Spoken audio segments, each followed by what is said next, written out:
오직 전도. 복음의 능력의 사람이 되자. 할렐루야. 오늘 말씀은 주의 약속과 회개, 돌아온 탕자라는 제목을 가지고 하나님 말씀을 전하도록 하겠습니다.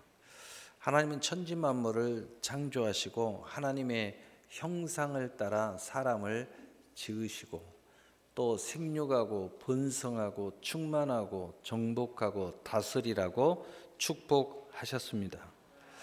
이 은총을 유지하기 위하여 하나님은 에덴 동산 중앙에 선악을 알게 하는 나무와 생명의 나무를 두시고 생명의 나무의 열매와 에덴의 모든 나무의 열매를 임의로 먹되 선악을 알게 하는 열매를 먹지 말라 하시면서 우리에게 약속을 주셨습니다. 이 약속을 잘 지키기만 하면 축복하실 것이라고 말씀을 하신 것입니다. 그러나 인간은 옛뱀과 사단, 마귀의 유혹 앞에서 하나님과 약속을 버리고 뱀이 제시하는 약속을 선택함으로써 제일 먼저 영이 죽으면서 차례대로 신앙이 죽고 삶이 죽고, 그래서 모든 축복에서 쫓겨나서 하나님의 모든 축복에서 벗어나게 되었습니다. 그래서 수고하고 무거운 짐을 지고 살아가는 일생이 된 것입니다. 그러나 죄인의 아버지인 사랑의 하나님은 독생자 예수님을 보내시고 십자가에서 모든 죄를 대속하게 하심으로 화목제물이 되어 하나님과 원수인 바로 우리를 화목하게 하여서, 그래서 십자가에서 모든 죄를 대속하게 하심으로 화목제물이 되어서 하나님과 원수인 인간을 다시 화목하게 하셨습니다. 주의 약속은 언제나 기다리시면서 회개하며 주의 약속의 사람이 되게 하는 하나님의 은혜인 것입니다. 그래서 하나님의 사랑은 모든 그리스도인에게 주의 약속이 있게 하신 것입니다. 오늘 둘째 아들 탕자를 통해서 하나님의 사랑이 얼마나 큰지 말씀을 전하려고 합니다. 첫째로 회개 전 탕자의 모습입니다. 자기 몫을 주장하는 그런 자세를 가지고 있습니다. 우리가 진정한 회개를 하지 않는 사람은 자기 몫을 주장하죠. 그런데 주장하는 것이 뭐가 잘못이냐 하지만 바로 하나님의 은혜로부터 온 선물의 의미를 모르고 주장하면 문제가 되는 것입니다. 또 자기 몫에 대한 자기 권리를 주장합니다. 이게 뭐가 문제냐 하지만 문제입니다. 은혜에 대한 책임감이 없이 주장하면 이게 큰 올무가 되는 것입니다. 그리고 아버지의 품을 떠나기를 원했습니다. 바로 이것이 은혜를 몰랐던 것이고, 그리고 이것이 하나님으로부터 온 선물의 의미를 몰랐다는 증거인 것입니다. 뿌리를 자르면 나무는 마릅니다. 인생이 말라요. 아버지 품에서는 자유가 없다고 생각한 것입니다. 이것은 바로 육체대로 살려 하는 생각에 집중하다 보니까 그 영적인 생각과 삶은 자유가 없다고 생각하는 것입니다. 육신의 자유를 선택한 자유는 타국으로 인생을 옮기게 되었습니다. 세상을 선택한 행복은 결국은 그 행복이라는 것이 허랑방탕하는 삶을 살게 만들었습니다. 자기 주장만 있는 특권은 결국은 자기가 원하는 삶을 궁핍하게 만들게 됩니다. 결국은 자기가 세상의 주인인 줄 알았는데 결국은 세상의 노예로 전락하고 만 것입니다. 스스로 하나님의 보호를 떠났기 때문입니다. 자기의 그 축복의 의무와 제 십자가를 지지 않는 모든 하나님의 축복은 하나님께서 반드시 다시 찾으신다는 사실을 우리가 알아야 되는 것입니다. 그래서 누가복음 15장 13절 16절은 이 내용이 잘 나와 있는데, 그 중에서 그 후에 며칠이 안 되어 둘째 아들이 재물을 다 모아 가지고 먼 산에 가 거기서 허랑방탕하여 그 재산을 낭비하더니 다 없앤 후에 그 나라에 크게 흉년이 들어 그가 비로소 궁핍 한지라. 아멘. 그런데 문제는 가서 그 백성 중에 한 사람에게 붙어 사니 이제 세상에 붙어 살게 됐어요. 하나님 앞에 사는 것이 싫다고 됐는데 이제는 세상 사람의 노예가 돼가지고 사는 거예요. 인생이 참 기구하죠. 그래서 그가 그들로 보내어 돼지를 치게 하였는데 그가 돼지 먹는 쥐염 열매로 배를 채우고자 하되 주는 자가 없는지라. 아버지는 주는데 그들은 안 줍니다. 하나님의 사랑의 끝이 없어 보입니다. 그러나 그 사랑도 아버지의 뜻을 거스리고 떠날 때는 아무 소용이 없어 보이는 것이 사실입니다. 그 아버지의 사랑은 끝없이 지켜보시게만 할 뿐 회개하고 기다시는 그런 사랑이기 때문입니다. 회개가 없는 보호는 없습니다. 회개가 없는 축복도 없어요. 그저 기다리고 하나님은 지켜보실 뿐입니다. 오히려 아버지의 사랑은 세상을 통해서 철저히 모든 것을 찾으시고 세상의 노예로 떨어져 수고하고 무거운 짐 속에서 오직 하나님의 아버지의 품을 생각하고 진짜 사랑이 무엇인지, 진짜 행복이 무엇인지, 진짜 자유가 무엇인지, 진짜 축복이 무엇인지 깊이 생각하고 뼈저리게 깨닫게 만드는 기간을 하나님 주시는 것입니다. 그래서 누가복음 12장 47절 48절에 주인의 뜻을 알고도 준비하지 아니하고 그 뜻대로 행하지 아니하는 종은 많이 맞을 것이요 알지 못하고 맞을 일을 행한 종은 적게 맞으리라. 물은 많이 받은 자는 많이 요구할 것이요 많이 맡은 자에게는 많이 달라 할 것이니라. 아멘. 세상과 육신의 행복을 찾아 떠난 자녀들은 그 세상의 바닥에서 그 육신의 바닥에서 아버지의 품으로 돌아와 회개하길 기다리시는 하나님의 사랑을 실천하시는 것임을 알아야 되는 것입니다. 그래서 요한계시록 3장 19절은 물은 내가 사랑하는 자를 책망하여 징계하노니 그러므로 내가 열심을 내라 회개하라 라고 말씀하고 있는 것입니다. 두 번째로 회개하는 탕자의 모습입니다. 세상의 궁핍으로 주려 죽는 생각을 하기 시작했습니다. 내가 여기서 죽는구나. 자녀에게 기회를 주시는 하나님의 은혜입니다. 우리는 고통이고 우리는 염려고 우리는 불안이고 우리는 공포가 될 수 있지만 그리스도인에게는 언제나 그 자리가 은혜의 자리인 것을 잘 알아야 됩니다. 다시 하나님이 우리에게 기회를 주시려고 그러는 거예요. 아버지 품에는 종들도 얼마나 풍족하지? 그리고 그리워하는 생각이 들었습니다. 그리움, 이게 바로 하나님의 은혜요. 오히려 육신의 자유를 마음껏 누렸다가 그것을 다시 빼앗기고 오히려 더보다 더 못한 사람이 되다 보니 이제는 영적 자유를 그리워하는 거예요. 하나님의 품이 싫어서 떠났는데, 하나님이 시킨 일이 싫어서 떠났는데, 하나님이 맡기신 십자가가 싫어서 떠났는데 오히려 그걸 그리워하는 거예요. 자신의 주장이 다 죄로구나 하고 깊이 생각하는 거예요. 과거에는 자기의 주장이 자유인 줄 알았고 그것이 자기의 특권인 줄만 알았는데 이게 죄였구나, 이게 나를 망하게 하는 거였구나 하고 깊이 생각하는 겁니다. 그리고 하나님의 주장이 옳았다는 것을 깨닫게 되는 것입니다.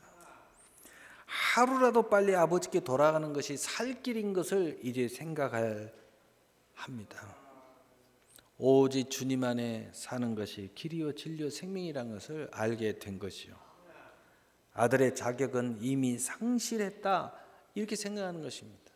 내가 이렇게 됐는데 아버지께서 나를 아들로 받아주겠어?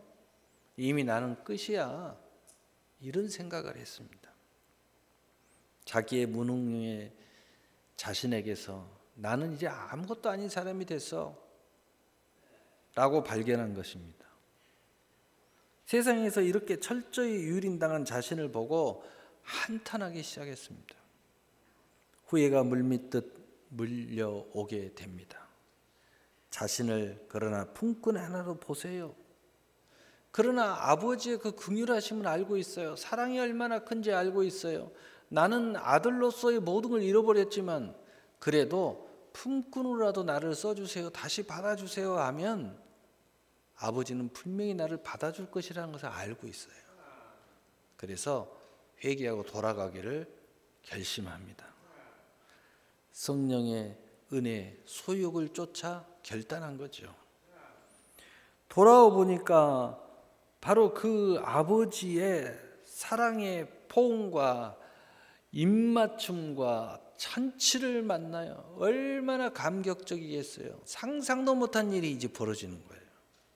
하나님의 사랑이 눈앞에서 보이기 시작하는 거예요. 나는 다 잃어버렸다고 생각하는데 하나님이 완벽하게 회복시켜 주는 거예요. 그 아버지는 그 모든 죄에 대해서 일절 말하지 않고 돌아오는 것 자체, 그 회개하는 그 모습, 그리고 그 품꾼으로라도 이제 받아주세요 하는 하나님의 사랑을 신뢰하고 돌아오는 바로 그 자식에게 완벽하게 모든 걸 회복시켜 주신다. 우리가 여기서 알 수 있는 것은 회개는 언제나 회복과 넘치는 사랑의 입맞춤이 기다린다는 것을 우리는 알아야 되는 것입니다. 그래서 요한복음 15장 20절 21절에 이에 일어나서 아버지께로 돌아가리라. 아직도 거리가 먼데 아버지는 그를 보고 치근히 여겨 달려가 목을 안고 입을 맞추니 아들이 이르되 아버지 내가 하늘과 아버지께 죄를 지었사오니 지금부터는 아버지의 아들이라 일컬음을 감당하지 못하겠나이다 하나. 이게 진정한 회개의 모습입니다. 그러나 아버지는 모든 것을 회복시켜 주시는 거예요. 하나님 아버지는 언제나 이때를 기다리고 계시는 것입니다. 우리에게 이 순간을 하나님은 기다리고 계시는 거예요. 세상으로 보낸 하나님의 사랑을 한번 생각해 보세요. 왜 세상으로 보냈겠어요? 막지 않고. 하나님은 진실한 변화를 원하신 거예요. 정말 물과 성령으로 거듭난 아들을 원하신 거예요. 그 사랑하는 자녀가 세상에서 모든 것을 잃고 노예가 되어서 유리 방탕하고 있는 것을 지켜보시는 하나님 아버지의 사랑을 깊이 한번 생각해 봐야 됩니다. 기분이 좋아하셨을까요? 통쾌하셨을까요? 아니요. 아마 여러분의 자식이 그 지경이 됐다면 어쩌겠어요? 아버지는 더 가슴 아파하셨을 거예요. 수고하고 무거운 짐 속에서 허덕이는 자녀들보다 하나님 아버지의 마음을 더욱 아프고 더욱더 무너지게 한 바로 그것이 돌인여 하나님의 사랑이었다는 거예요. 하나님의 자신의 사랑 때문에 자신은 더 무너졌다는 거죠. 그래서 예수님께서 십자가에서 고통을 받으시고 죽으실 때에 잠시 하늘의 보좌가 보였다가 검은 구름으로 하늘을 가리우셨다고 기록한 거 아닙니까? 하나님의 고통 속에 기다림의 사랑을 표현한 것이라고 여겨집니다. 그래서 베드로후서 3장 9절은 주의 약속은 어떤 이들이 더디다고 생각하는 것 같이 더딘 것이 아니라 오직 주께서는 너희에 대하여 오래 참으사 아무도 멸망하지 아니하고 다 회개하게 이르기를 원하시느니라. 아멘. 세 번째로 사랑의 아버지의 축복의 모습입니다. 얼마나 기다리셨는지 아직 거리가 먼데 달려가 불쌍히 여기며 목을 안고 입을 맞추는 아버지. 아직 집에 도착하지도 않았는데 맨발로 뛰어간 거예요. 그 아버지의 심정을 이해하시겠습니까? 잔치를 여는데 살찐 송아지를 잡아 얼마나 기쁨이 큰지를 나타냅니다. 최고의 그 당시는 송아지예요. 그것도 최고의 송아지 중에 살찐 송아지를 잡았어요. 가장 아끼는 그 재물을 잡아서 잔치를 하는 거예요. 제일 좋은 옷, 반지, 신발로 치장하게 하시고 자녀의 권세를 회복시켜 주셨어요. 이 옷과 반지와 신발과 제일 모든 것을 치장하는 것은 모든 것을 회복시켜 준다는 뜻이에요. 아들로서 품꾼이 아니라, 네가 원하는 품꾼이 아니라 너는 내 아들이다. 죽었다가 살아 돌아온 탕자를 최고의 잔치를 벌렸어요. 최고의 축복을 했어요. 모든 것을 100% 완벽하게, 마치 그런 방탕타락, 얼처구니 없는 주장, 말도 안 되는 아버지를 모독해 한 모든 과거를 싹 마치 없었던 일로 하고 모든 것을 회복시켜 버렸어요. 그러시면서 도리어 기뻐하시는 아버지들. 누가복음 15장 22절 24절에 아버지는 종들에게 이르되 제일 좋은 옷을 내어다가 입히고 손에 가락지를 끼우고 발에 신을 신기라. 그리고 살찐 송아지를 끌어다가 잡으라. 우리가 먹고 즐기자. 이 내 아들은 죽었다가 다시 살아났으며 내가 잃었다가 다시 얻었노라 하니 그들이 즐거워하더라. 아멘. 넷째로 첫째 아들을 통한 아버지는 우리에게 새로운 교훈을 하나 더 하십니다. 잔치 소식을 들은 첫째 아들은 자신의 충성됨과 순종함과 탕자를 비교하고 격분합니다. 노여워했어요. 그리고 오해하여서 잔치에 참여를 거부합니다. 그런 첫째 아들을 아버지가 찾아가서 죽었던 동생이 살아왔으니 함께 즐거워하자고 권면을 합니다. 자신에게 축복을 하지 아니하시는 아버지를 원망해요. 그 첫째 아들의 모습을 보고 아버지가 안타까워하시면서 아들아, 그 원망하는 모습 속에 나에게는 염소 한 마리도 잡아주지 않으면서 나는 이렇게 순종하고 아버지 하라는 대로 시키는 대로 다 하고 그런데 나에게는 이거 하나도 안 잡아주고 저놈은 어쩌고 그런데 이런 어마어마한 잔치를 벌여줘. 그 아버지가 안타까워하는 마음을 가지시고 이 모든 소유가 내 것이다. 너는 알지 못했느냐?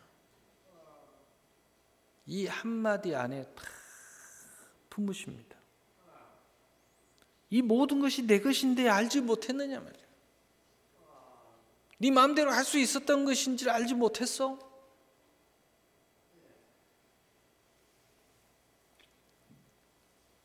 그런데 왜 이 첫째 아들은 그럴 수밖에 없었을까요?